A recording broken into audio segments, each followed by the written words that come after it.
the study.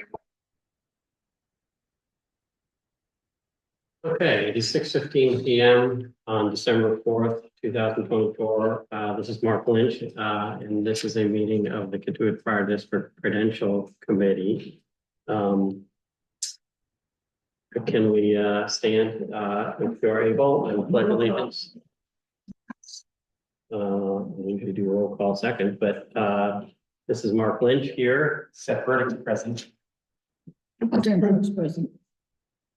If you would stand if you are able and pledge allegiance to the flag.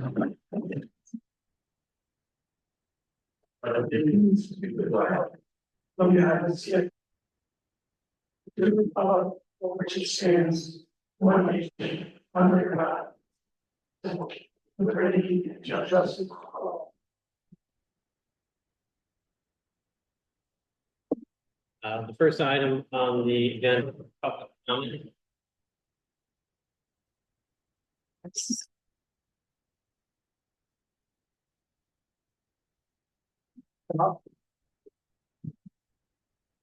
Evening, everyone. Carol Zace, 86 Putnam Avenue. I'm up from the public comment given at the end of the October meeting, your last meeting.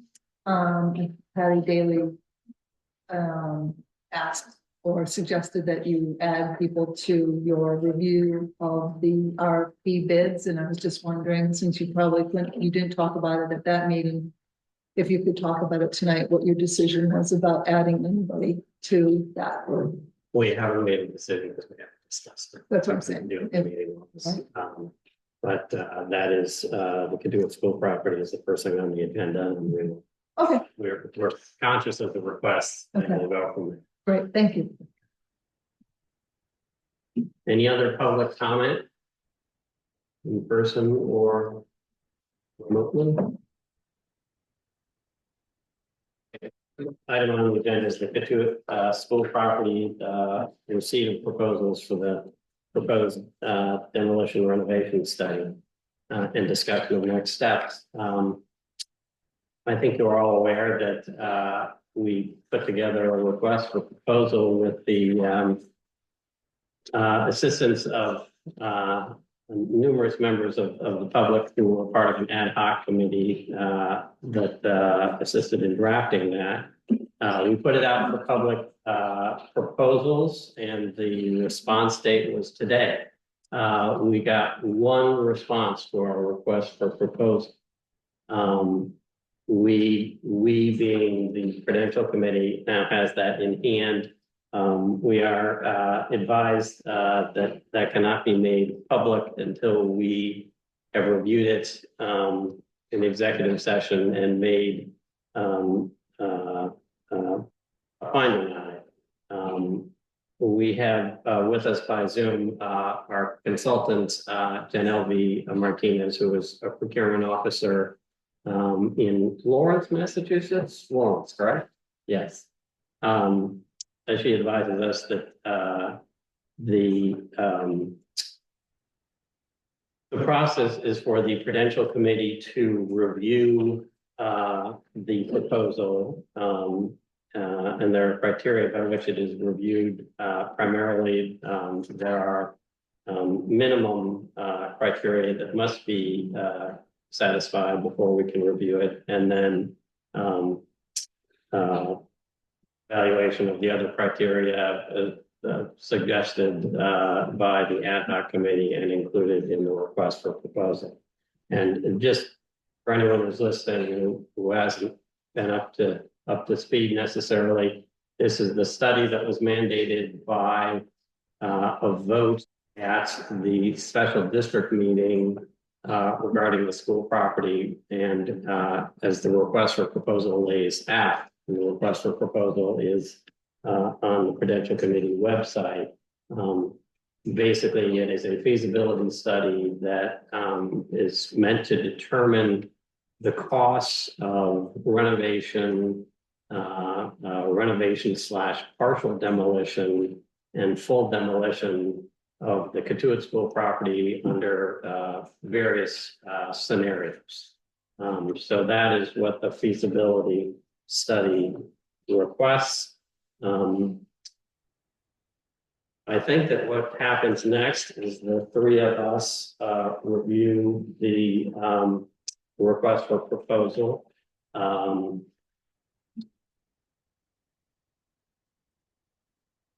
Let me ask Jen Elby, is what happens next is that we meet in executive session to discuss it?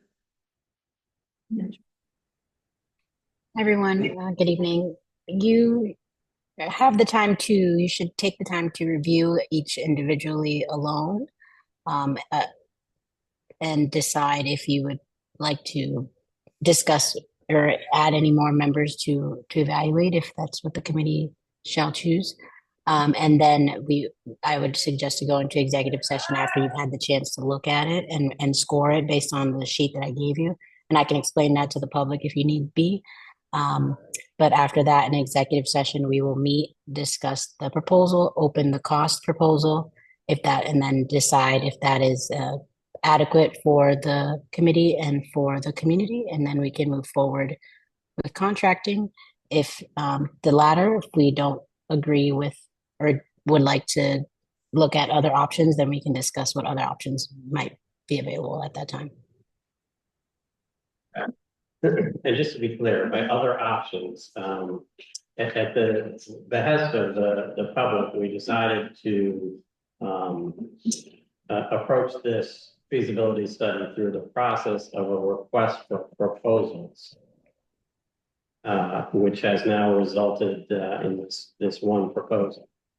If we're not, for some reason, confident with that proposal that it will give us the information we need, there are other methods by which a governmental entity can secure assistance in this kind of situation, but that's getting a little bit ahead of ourselves. The first goal is to review this. The three of us can do that independently, and then we'll get together in executive session and discuss whether it is something we want to go forward with. When I say when we review this, we're reviewing what's called the non-cost proposal, meaning that it has all the elements laid out in the request for proposal except for the price. If we decide we would like to go through with it, we then open the envelope that has the projected, what was it, the price. I also understand that if we would like to, we can interview the principal of the entity with the proposal, correct? Yes, you may. You may elect to interview them if you feel there are any outstanding questions or concerns about their proposal or any clarification that you might need from it. And in the meantime, all information regarding the proposal should be maintained confidentially until the Prudential Committee has made a decision. Correct. So the contents of the non-cost proposal, it's called the technical proposal, and the cost proposal shall remain private until a decision is rendered. So until we completely decide on what the next step is, then they will be public.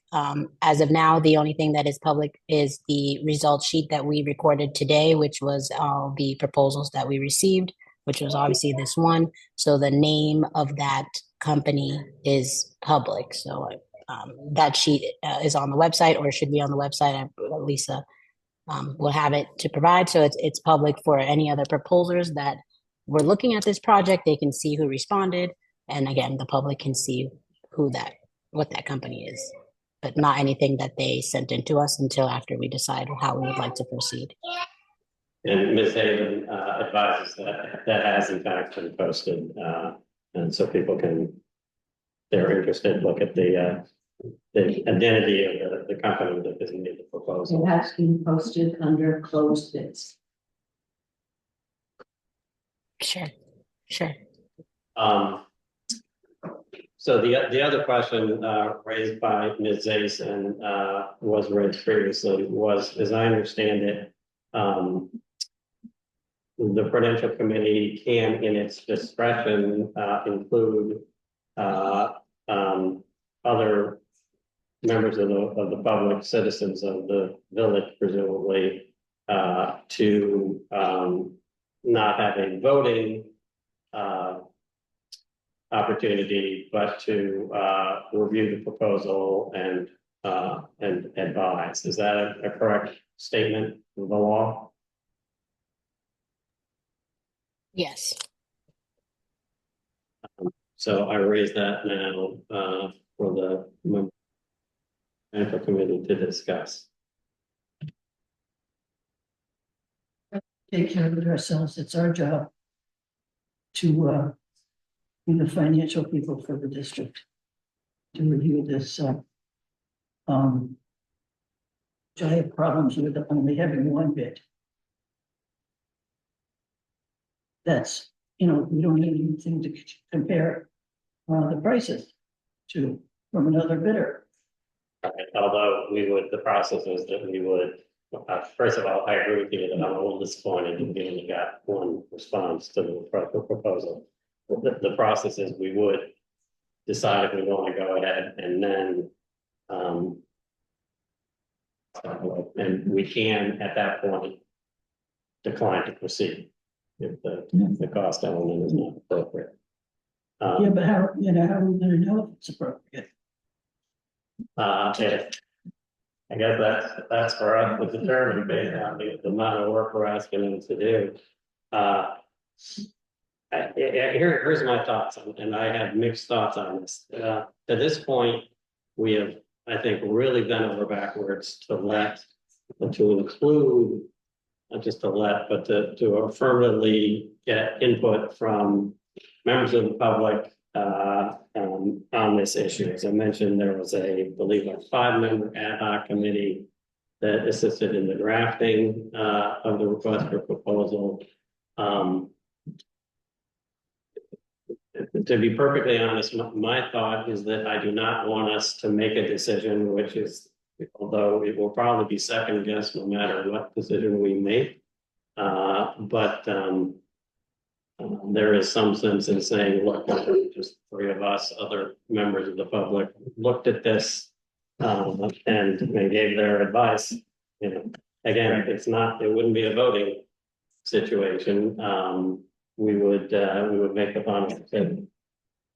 So, well, if you do that.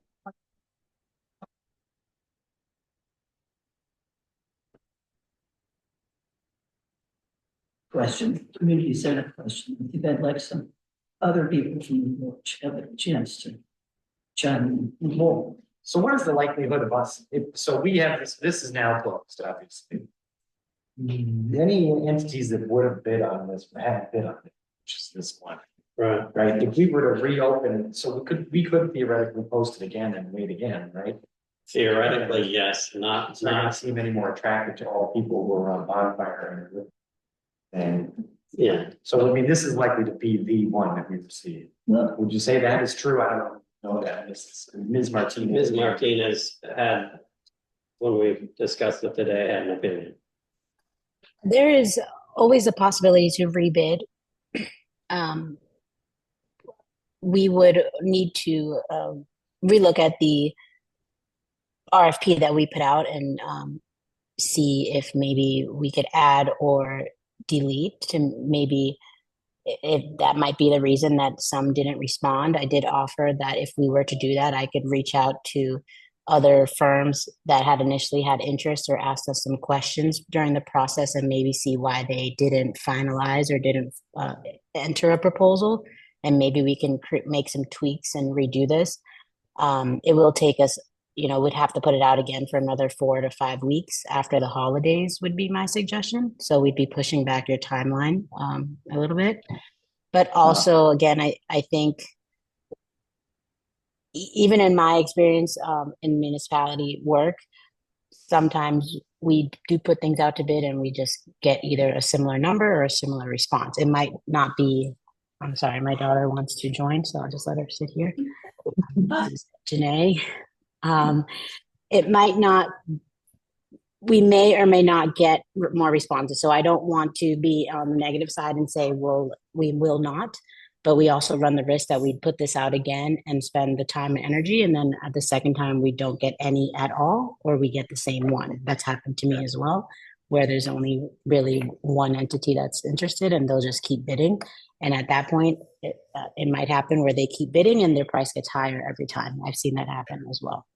Well, in your Not to say, do you think that the way that the way that the request was created or worded did it create a limitation to the companies that would have bid on it? Do you think that, was there anything that stands out to you or in particular in our RFP that may have deterred potential bidders? Or do you think it was fairly standard and this is just the nature of the response is normal? I agree with the second part. I think the nature of the work, a feasibility study is a lot of work for a company to put on. I think there might be trending in directions where they're just looking more to doing actual projects where they're engineering buildings already. A feasibility study is going to take them time. They're not guaranteed to work on the project during construction, et cetera. It might be a lower cost, especially with what our budget was at, and they might not be interested. I think also maybe geographically being that we did advertise in the state's advertising. So we did, the email went out to hundreds of firms, but I don't know, where they are regionally, geographically, in regards to you all. And that might be that might have been a hindrance. And also I could blame the holiday timeframe. So I mean, we did run into one holiday between when we put it out and when we got it back. So those would be some things, but I also think this project is very unique, a historical building, et cetera. You all know the what the building looks like and the concerns that you have with it. I think also might put into play. There might not be enough firms that are well-versed in this type of work, but we could ask. Well, I'd like to go back to my original suggestion and put out feelers for architectural firms. And then we could choose a architectural firm. And then, when we're working with them, they could give us ballpark prices, answer questions from the public. I just think that would be, that's what, the fire department's been doing with their fire station. And I just think that's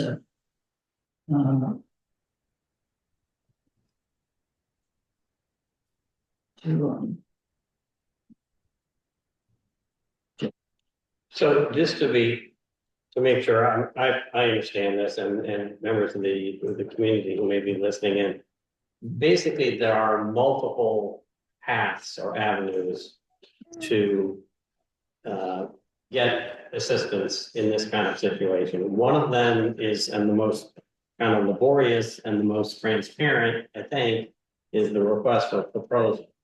But for example, Fran is suggesting a method that is also allowable but less transparent. Is that a fair assessment? And can you give us the short version of that? Yeah, so we did do the most transparent, the most public version, which is a request for proposals. There's other request processes, a request for qualifications, request for resumes. We did actually the most in-depth. So we didn't only ask for resumes, we presented the most in-depth version of this proposal. So if we were to backtrack, we'd probably put in less scope and just ask for vendors to give resumes and choose from there. Going backtrack, sorry. But then there is another option. Again, I think we spoke about this our first time we met, but because engineering and architectural work is exempt from the procurement law of 30B in the process, you all can go out and just pick a firm, call firms or email them and do a smaller version of a request for qualifications and say, this is what we're looking for. Would you be able to help us? How much would it cost? But as you just said, Mr. Lynch, it is a lot less transparent. The public wouldn't be involved and would not need to be involved, as again, we would be using an exemption from the law. So for example, right now the city of Lawrence is using the company named CHA. They are our OPM for our new police station. If we for so wanted to call them and say, this is what we're presenting, would you be able to help us? we could do that, but now, again, we're not presenting anything to the public. We might not be doing a public, open, fair process as what an RFP would entail. And But that, when you, and there's also another option where the state contract option, a state contract is put out by the Operational Services Division. It's used by all of the Commonwealth. They put out their own bids, and then municipalities and organizations and communities can use those bids and those contracts. We could go in and look for their engineering and architectural contract and solicit vendors from there. They'll have a list of maybe 5 to 10. And same thing, we'd call them up and tell them what we're looking for, and they'd respond if they feel they could do the work for us and what would be the cost. okay, Well, so, I mean, comparison shopping. How do we, you know, I don't know if that's, if there's anything in that. Like, yes, if we had four, I don't, if we did have 4 bids, which we do. And we would say one is much better than the other. I mean, I don't know, we don't even know what order of magnitude this falls into. I mean, right. And we won't unless we review it, which, you know, won't take long. Get together in an executive session and determine, yeah, well, this is something that we need to, that we should go along with, or, you know, that they may not, whatever, you know, whatever reason we would have, to not go with this proposal. Right. At which point we would be looking at, you know. So why don't we just follow through with this one, and then if we have to go a different route, later on. I think that's right. I just wanted to get a little bit of information from Ms. Martinez. Right. Because as I say, I think we're a little disappointed that we only got one of these, but let's take a look at it, and maybe, you know, we only need one. Right. And then as far as sharing this, who would we share it with and what capacity? We would simply say, you person A, B, and C, you can have a copy of this, don't talk about it. And I think that's what we're talking about, correct? Yes, so are you asking me in regards to adding community members to the evaluators? So Yeah. You would choose, and then I'd like to just speak with them about why it is private and how that's presented in the law. It's explained a little bit in that memo that I wrote, but you know, we would be trusting in good faith that whoever is going to join the committee will follow the process as stated, and they would be allowed to evaluate, score the sheet, and then be involved in the executive session to give comment and open the cost for us with us, and you know, again, not having a vote, as you said, but have an opinion, if that makes sense, or be involved. I don't have any problem with that necessarily, because it's us that's making the decision anyways. You could share it with one person. You know, I mean, I don't know if you want to, would it be? You know, I would like it to be transparent, right? Just as long as the people understand that they're not going to vote on it, they're just going to give us their thoughts. Right, and there's nothing bombastic about this. You know, and there is even, I mean, there's not even much really that even from our standpoint, discussion wise, what is there really? You know, either they meet the minimum criteria, or they don't, in which case they're out, and then after that, criteria or not, and then at least what we imagine we would want to spend on such a thing, right? I mean, yeah, so I don't know, it's all thanks. We're sharing it, if we kind of not a bunch of people to have. no, or I think we're talking about 1 or 2. And in terms of who, I don't know if you had someone in mind, Fran, who has experience with this, or sure there are people who would volunteer. I do want to do this like right away, like in the next few days, kind of thing. That's fine. As soon as you can post an agenda. Yeah. Early next week. Yeah, I think we need to make a decision tonight as to if we're going to do this and who we're going to do it with. So we can just, I just think we just need to do the three of us, honestly.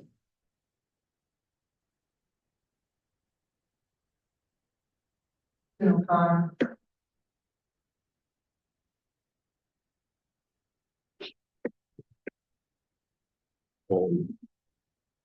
I'd say if we were gonna share with anybody's category, you pick somebody else. No. She's too invested in this. Well, you know, they wrote the RFP. I think that's quite sufficient. I think this is our responsibility. Right, well, it's it not, I it just, absolutely is. It's our responsibility. but it's not like I'm gonna be swayed one way or another. We're just talking about this piece of paper, the few, you know, this here, and then to me, the operative factor is the cost. Because I think it'll become apparent to us when we get to the cost aspect of it.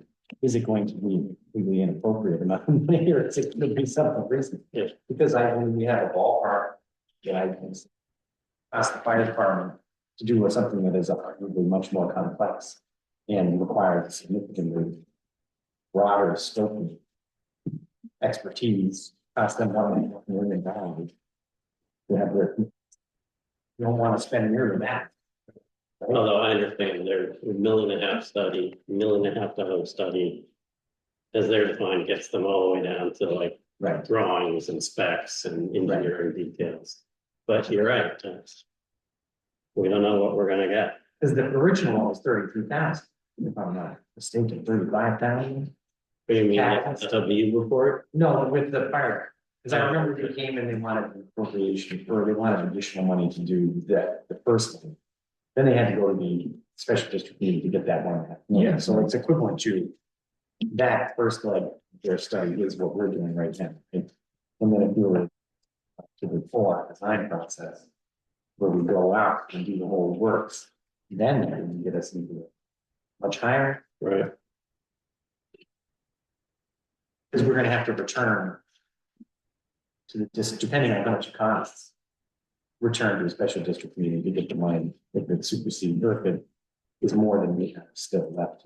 Well, that would be money only for demolition. You're not gonna pay for it.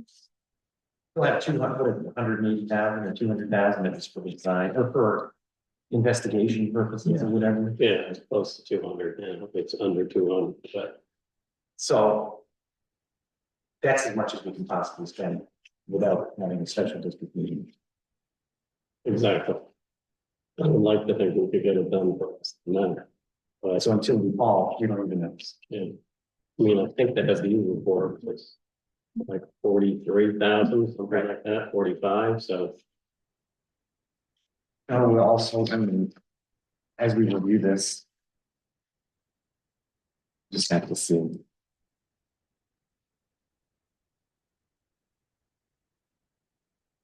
Can I get a motion to add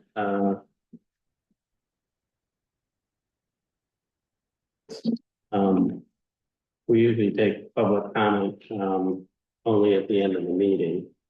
You want to take a public comment now? Sure. I don't have a problem. Take public comment now. Any public comment? Sure, thank you. Hi, Patty Daly. Actually, I hadn't thought of it, but Carol's suggestion of Stephen O'Connor seems like a good one to me. He's a professional. He's done these before. And I believe he's come at this with an open mind. It's professional and respectful. So I think he'd be an excellent suggestion. It's a professor at George Washington University. Yeah, he teaches the stuff. He's done developments across the country.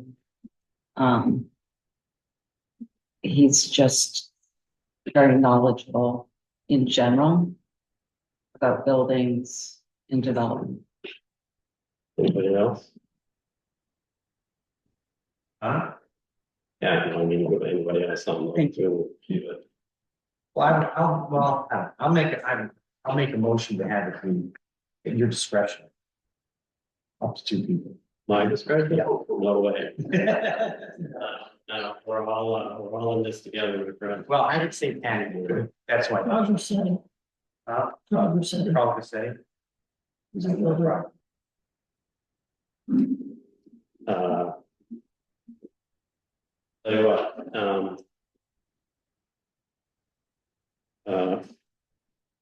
I'll call Stephen O'Connor if you'll call Carl Rossetti.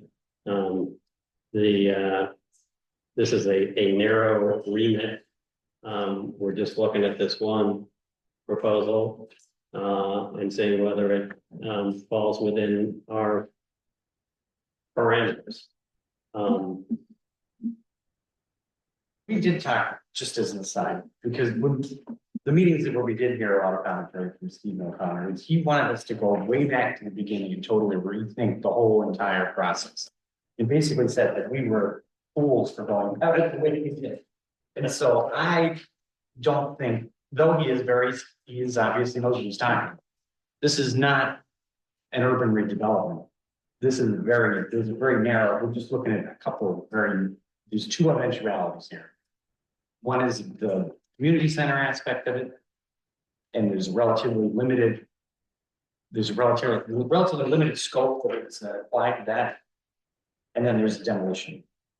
So personally, I would rather not have to hear how, what we could, everything we could possibly do and how we screwed it up and everything else.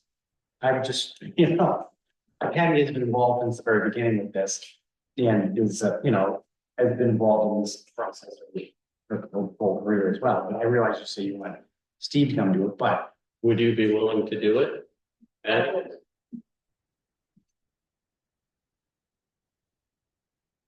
Be willing to do it, and I believe I can be a neutral impartial. because though I like, I know that, as you said, he's very qualified and everything else, but I don't want to start, We can't go back to the start. There's a lot of water under the bridge. I will make a motion to add Carl Rossetti and Patty Daly to those reviewing the response to the request for proposal we have received in a non-voting capacity, assuming that they can do it this week. Do I get a second? second. All in favor? I Abstain. Okay. Patty, at the end of this meeting, I'm going to hand you the materials to review and materials to give to Carl Rossetti, hoping that he will be able to do this for us. Do I get one of these? Absolutely, I give it to you. There. But there was,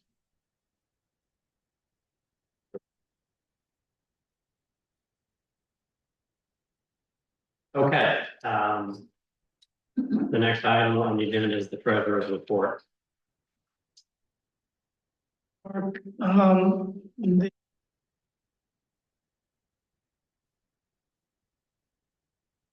I circulated is mixed results. The revenue collections, starting with the taxes, were short of the target. With the October cutoff, we're short of the target, but there was approximately 170 something receipt that was received by the town and is in transit as of October 31st. If that were included, which would be a change in our normal policy of only counting those things that are received in the bank by the date of the end of the month, we wouldn't be short. So what I'm saying is that we're short in October, but it appears that when we close the books in November, we will have caught up and be on target for tax collections. I point out that contrary to what I had said in the past, the $57,000 of refunds were not recorded last year. They were recorded this year because we really just didn't have any budget to record that last year. So we had to record it this year. So also included in that tax collections is a negative $57,000 for last year's refunds. The refund notice didn't get to us until July 17th, which was beyond the 2-week window for putting things in the prior year. That's another reason why we couldn't do it. The water department collections are under budget by $73,000. We've had a drought and a drop in the pumpage, so that is not unexpected. So I haven't made any calculations, but we can anticipate that the revenue that we record in January for the first half of the year will be down from last year. The fire department collections are continued strong, and overall they're up by about $13,000 from the target. In the other category, interest continues strong, $27,000 to date, and also we have federal and state grants of $58,000. So from an overall standpoint, again, collections are short by $165,000, but again, it looks like with the in-transit receipts, we would have been up to target. And I think when I looked at the rest of November, I think that at least at the first glance, we keep up with the next month's addition to the target. So as I said, we should end up, particularly with taxes, at the end of November, up to date. On the expenditure side, overall expenditures are under budget by about 100.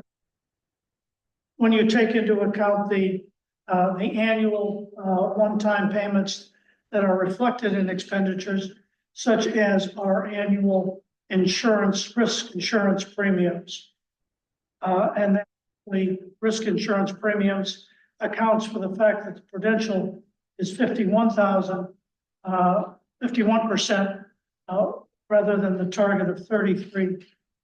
So again, that is an annual fee that distorts the early part of the year, does not have any implications for something being overspent by the end of the year. The fire department is underspent primarily due to low operation expenditures and somewhat less salary expenditures. Water department is under target, again, primarily because of low operational expenditures so far this year. Freedom Hall also under target, and again, operational expenditures are the cause of that being under target. Streetlights are well under target. Again, it's a seasonal, somewhat of a seasonal thing, and also the lack of any maintenance items that have not occurred so far this year. Library is completed on budget. Debt services on target. Again, the first and largest debt service payment was made in October, and that distorts the year-to-date figure. And benefits were up, and again, that is distorted by the retirement bill that we pay on the 1st of July each year. So overall, taking the one-time expenditures into account, we are relatively under budget for the year to date. Questions on that so far? The accounts are reconciled, and on the second page, I've modified the presentation to hopefully avoid the confusion that is apparently created last time. I think it's page actually. Yes, that's the one I'm addressing. I put in the first column where we started the year. I say June 30th, but it's really the beginning of the year. And then I present the status for all funds as of the end of October and give a breakdown of where those funds are actually housed. So for example, in OPED investments, we began the year at $2,395,000. We have added 57,000 exclusively by gains on investments, and now stand at 2,453,000. This, all of which, except $200, is invested with the Plymouth Fund, which is one of the two, I think it's two approved places where we can put OPED investments. Next line is general stabilization. We began the year at 740. We've added $13,000 of it. So now we're at 754,000, which is invested in CDs. Water department stabilization began the year at 211. We added 50,000, which was 35,000 from last year because we had overstated free cash and had to wait for this year to appropriate to finish last year. And this year's water department stabilization from free cash. We did that, so that totals 55,000, bringing us to 263,000, which is invested in a CD. Capital fund began the year at $1,041,000. We've 38,000, and that's because we had to allocate some funds for the new appropriations this year. We have two CDs, one for 700, one for 300, which comprise the majority of the funds, with $80,000 in operating cash to meet the near-term capital improvement requirements. We have also then, for the general fund, we have 300,000 in T-bills and the balance of approximately $231,000 in cash. So overall, the funds are down as we've expended more than we have taken in. As I mentioned, collections were down. So we've gone from 2,700,000 to 2,600,000 in overall cash funds. Certainly adequate to meet our future and committed capital needs.